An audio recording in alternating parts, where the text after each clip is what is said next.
Welcome to Truth and Company Boxing Podcast, to another segment of 20 random questions. I'm your host, John the Truth Dioria, and tonight's guest is former world champion Montell Ice Griffin. How you doing, Montell? I'm doing good. How you feel, bro? I'm great. So now the fans that haven't seen you in a while, do you have anything to do with boxing anymore? Are you involved in the sport? Yeah, I still have a boxing gym here in Chicago. I don't have any top pros right now. I got a couple of kids coming up that will be turning pro soon. Okay, so you're training some amateurs and you're working with some pros and you got your own gym in Chicago. Yeah. All right. Well, it's good to hear that you're still involved in the sport, though.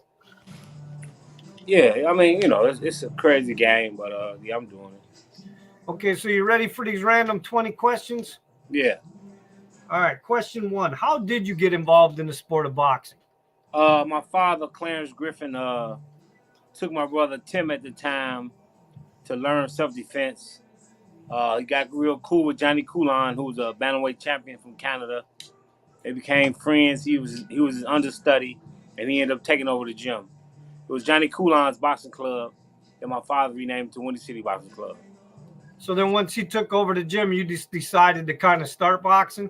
I mean, I was in the gym my whole life, playing around, hitting the bags, going to the gym with my father, just hanging out. I didn't have my first fight till I was 9 years old. Okay. All right. Question 2: what boxers inspired you in your career? Well, Muhammad Ali, of course. I watched Muhammad Ali. I watched Jersey Joe Walcott. I watched Ray Robinson, Billy Conn. Slick fighters that move and then get hit. Those are my favorite. Okay. Question 3: did you have any hobbies outside the sport of boxing? I mean, at that time, I was 19 years old. My whole life was boxing. I did play Little League baseball 1 year. I want to say 81 to 82. But I mean, going through your whole career, when we watched you on TV and all this stuff, did you have anything outside the sport that you liked doing? I mean, I was a grown man. I played a lot of basketball. We played a lot of strikeout baseball. I golfed a little bit. I did a little bit of everything just to pass the time. Okay. Question 4: who was your most satisfying win over?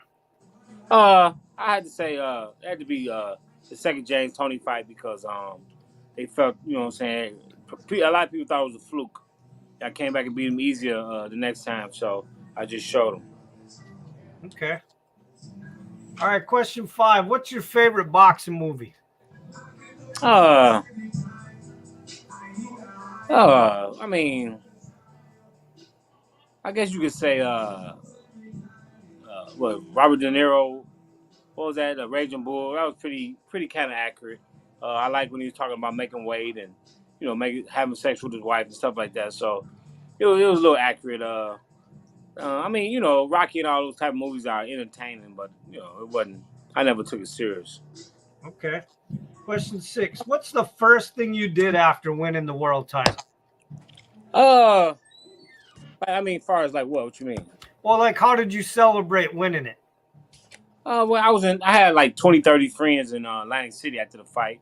We had a ball, and then when I came back to Chicago, we partied for about a month every day. A month. Man. Okay. Yeah, I didn't live as good as I should have lived. Okay. And I regret it now. Question 7: what is the craziest or the funniest story that ever happened between you and a boxing fan? The craziest story about me and a boxing fan? Denzel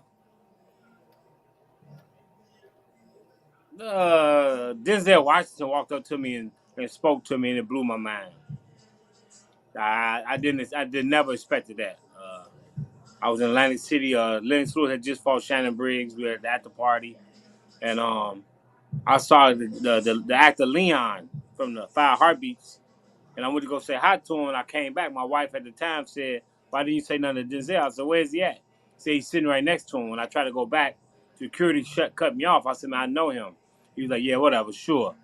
So they wouldn't let me go. And then about an hour later, I was coming around the corner, and Denzel saw me. Said, "Man, you Montell Griffin?" I said, "Yeah, what's going on?" I said, "We was in a movie together in Chicago." He said, "Man, back in '78, you remember that?"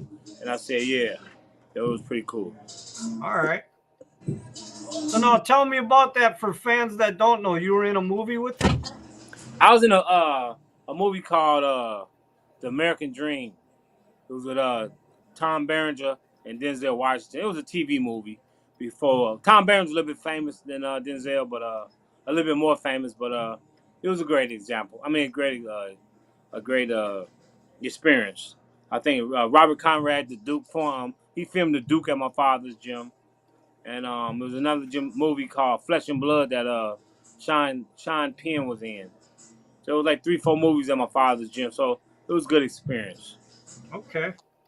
So question 8, if you could win a trophy or an award in something other than boxing, what would you want to win it in? Probably basketball or baseball because they pay so much money. Okay. All right. Question 9. Now, obviously, you've been in the ring twice with Roy Jones Jr., and you were in the ring with Darius Miskaleski. And I've always wanted to know the answer to this question. So, a guy that's been in the ring with both of them, I want your opinion. There was always talks about those two fighting. So, if Roy Jones Jr. and Darius Miskaleski would have fought, what do you think how that fight would have went? Roy would have played with him. I don't mean no disrespect to Miskaleski. I beat him every round. It was an easy fight. I was beating him up. Joe Cortez, a dirty referee, American referee, stopped the fight for no reason, which was dirty as hell. I was winning on all scorecards, on all 3 scorecards in Germany. So yeah, he stopped the fight for no reason. And when I got back, Roy and James Toney. I saw James Toney when he fought Terry McGroom in Chicago. He said, "That's a damn shame what they did to you." And I saw Roy Jones in Vegas. He said, "That's why I would never go over there and fight that guy." So I know they're gonna do me the same way. So yeah, it's no comparison. Mickey Chelsea just a tough guy. That's it. So basically, the matchup on paper would have looked good, but in the ring, Jones would have walked through him. I mean, he did that to a lot of people. So you know what I'm saying, would be no shock. I don't mean no disrespect to Mickey Chelsea, but I've been in the ring with both of them, and it's totally different. No, and I appreciate your honesty, and that's why I asked you, because you have been in the ring with both of them, and I know that fight came up several times, and it just seemed like they never were trying to make it, and they never put it together. Well, you know, whenever a guy never wants to leave his hometown, then you know something going on, and I'm just gonna leave it at that. All right, question 10. If you got into a street fight with 3 guys, what 2 boxers would you choose to be on your side to fight with? That'd be like a big baby Miller or Mike Tyson, somebody who you know what I'm saying, might not be so much skillful, but just rough and tough, and I know it could be a guy in the street. Okay. All right, question 11. Who is the hardest puncher you've ever faced in the ring in a fight or sparring? Ray Lathan. I fought Ray Lathan for the Budweiser final in I think '94, and man, this dude hit me so hard, man. It's not. It's funny because I made a post about him today on Facebook. I'm pressing send as soon as we hang up, but yeah, this guy, man, he was a freak, man. The man hit me and it felt like it was like a UFO. It was like an alien. It was just crazy how hard he could punch. Okay. I sparred Hakeem Rockman. I sparred Layman Brewster, Chris Bird, guys who was Samuel Peter. Well, you know what? With Samuel Peter, he didn't really catch me with a clean shot. And he really wasn't trying, but nobody hit harder than Ray Lathan. Okay. Question 12. What's something that you're absolutely afraid of? Because I boxed for 21 years, I'm scared to do anything violent, anything dangerous, I mean. My motto since I was 12, 13 years old was, if I could die or go to jail, I wasn't doing it. So besides boxing was hard enough, so I don't want to do nothing else that's dangerous. Okay. Question 13. Have you ever had an incident where you thought you were going to die? I got shot at twice. My life fast before my eyes, and I almost drowned once. I almost drowned at a national tournament, a boxing tournament. So, yeah, that probably was the scariest I was. Okay. Question 14. What's something that you're very passionate about besides boxing? Right now, marijuana. Right here. Okay. That's What that's is what your I'm passionate about now. That took a place of boxing. Give me something to do every day. What does your shirt say? What does the sweatshirt say? Yeah, I make weed disappear. Okay. All right, question 15. What professional boxer would you want to train right now that's a current fighter that you think with your, IQ and stuff that you could make better? Deontay Wilder, Anthony Joshua. Let me see. I mean, shit. Anybody that's making money, I help. Okay. Question 16. Who is the one boxer you really wanted to fight, but you just never got a chance to fight him? Me and Tommy Hearns is supposed to fight. When me and Roy signed the fight, Tommy fought at the Forum, and I went to the fight to watch him. And they had said the winners was gonna fight each other. So I went to his dressing room and he mean mugged me. I started laughing because I actually spent a lot of time with Tommy Hearns as a kid. I had a picture I was gonna bring to the fight that he could sign with me and him. But yeah, Tommy Hearns and Virgil Hill. I think if I would have had them guys on my resume, I think my career would have been even a little bit more looking better on paper. Well, it doesn't look too bad though. I mean, it's cool. I mean, I'm not even on the Hall of Fame ballot, so it must not be too good. But yeah, I wish I could have fought Tommy Hearns. You don't think you'll get in the Hall of Fame eventually? I just hope I'm alive. I hope I'm old. I hope I'm young enough to enjoy it. Okay. Question 16. Or 17. I'm sorry. What is something that your boxing fans don't know about you? Most people think I'm quiet. I'm not. Most people think I'm mean. I'm not. Uh, Man, since I got older now, I'm just kind of laid back guy. I just, I go find a place, I sit down, just sit in the corner, just chill. So a lot of people walk up to me like, man, you just a low key guy. I say, yeah, man, I don't want no smoke. I don't need no attention or nothing. I go places by myself and I'm always in the corner. Okay. And you still get recognized a lot? Hell no. I mean, when I was fighting, I never. I mean, people respected me, but I never was treated like a star. I never was treated like a celebrity. I mean, of course, you know what I'm saying, they let me in different bars and parties and stuff like that. But just walking around like, okay, just put like this. When I was with Vernon Forrest or Chris Bird or any of them guys, all of them got more love than me. I was always the guy where nobody really knew who he was. But in some ways, sometimes that had to be nice, and then in some ways it wasn't, I suppose. I mean, yeah, it's good, like just like right now.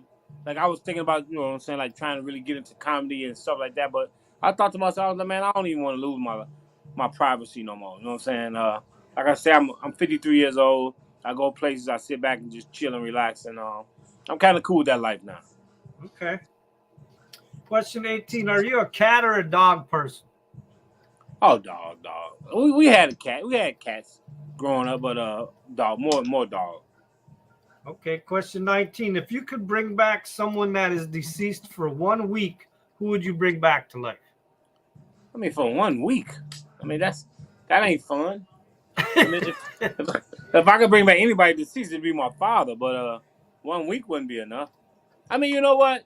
It's better than losing him at 12. So if I could talk to my father as a grown man for 1 week, I would appreciate that. Okay. Question 20.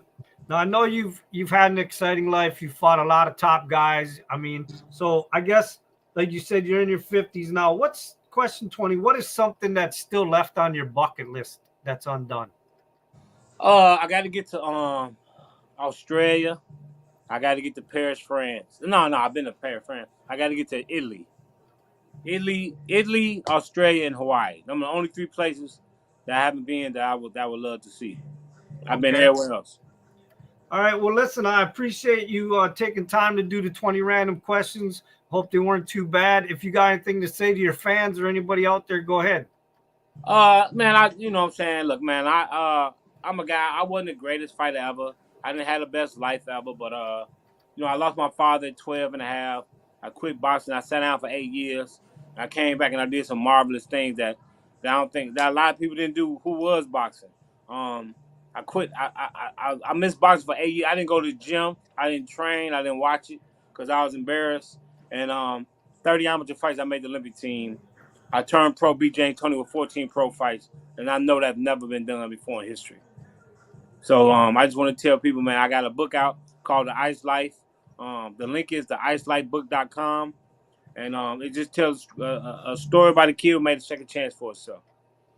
And is there anywhere else they can get that, or is that just the only spot they can get the book at? I mean, it's better to go on my link. I mean, you can also get on Amazon, but my link is theicelifebook.com, and it's a great read, and like I said, it's about a kid who went a different route. I was around Muhammad Ali at 5 years old to 13 years old, and he made a big difference in my life. Then my father passed away, and I lost contact with him. I ended up seeing him again. He ended up coming to my press conference for my fight, and said he means more to me than anybody in boxing. Muhammad Ali made me for what I am today. I want to be him so bad. So I want to thank him for everything that he instilled with me, and I saw him in Larry Holmes' spa. I was in the gym with Tony Tubbs, Jimmy Ellis. You know what I'm saying? So I was blessed in boxing, man. I just I took a loss, and my father passed away, and I had to quit for 8 years. But I came back and tried my best. All right, hold on, and with that, the truth has spoken. The Ice Life